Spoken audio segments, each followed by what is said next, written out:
deux rencontres, c'est qu'il était habillé en t-shirt rouge dans les deux. Alors, on l'avait surnommé le mec au t-shirt rouge. Et depuis là, Nathan a été pour moi une grande source de bénédiction. Quelque chose avec Nathan, c'est que c'est quelqu'un de très positif. C'est quelqu'un qui voit le positif même lorsque tout est négatif.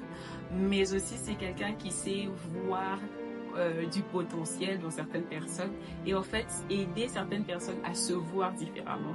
Et je pense que c'est ce qu'il a été pour moi. Nathan a toujours su me sortir de ma zone de confort, toujours su me challenger et toujours su me faire voir un angle de ma personne que je ne pouvais pas voir.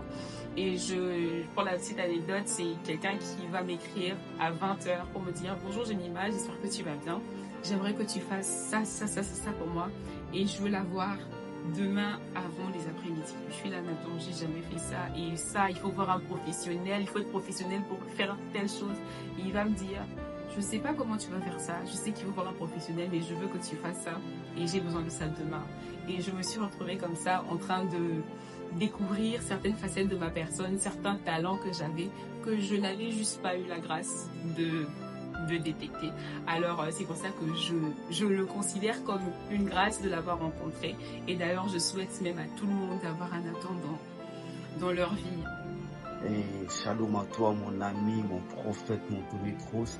Nathan, je suis très content de toi. Tu es en train de nous faire découvrir un nouveau attribut de toi. On dit souvent que les Africains n'aiment pas lire, les Noirs n'aiment pas lire. Et aujourd'hui, tu es en train de nous découvrir, tu es en train de nous prouver le contraire. Tu deviens quelqu'un. Tu deviens écrivain, je suis très content de toi. Je me rappelle encore de nos moments passés ensemble, de 23h à minuit.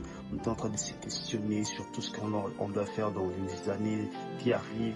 Parfois, on n'avait pas de réponse. On se disait que Dieu fasse de nous ce qu'il veut. Je me rappelle encore, on avait une nuit de prière chez toi avec les autres, les Issa, Alphée, Dani, les autres. On priait. Moi, j'étais en train de chercher le message attaché à mon ministère. Je savais que j'étais appelé, mais j'étais en train de prier. J'ai prié. Avant de venir, j'ai prié. Et Dieu t'a utilisé pour me transmettre ces messages. Alors, je prie que tu restes toujours cet enfant de Dieu. Que Dieu te donne de l'intelligence et la capacité, l'intelligence, la sagesse nécessaire pour cette nouvelle aventure. Je te bénis et je te dis bon courage à toi, mon ami. Hello, hello, bonjour, c'est Priscilla Maya, homme de Dieu Nathan, pasteur Nathan, prophète Nathan, frère Nathan. Alors, si je dois dire quelque chose ou parler d'un souvenir ensemble avec lui, c'est que je retiens, c'est quelqu'un qui aime beaucoup, beaucoup le Seigneur et qui aime beaucoup la prière.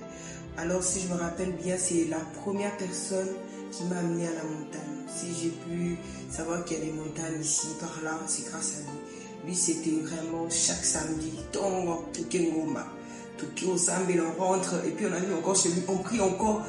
Donc, tu peux voir, tu passes toute une journée en train de prier.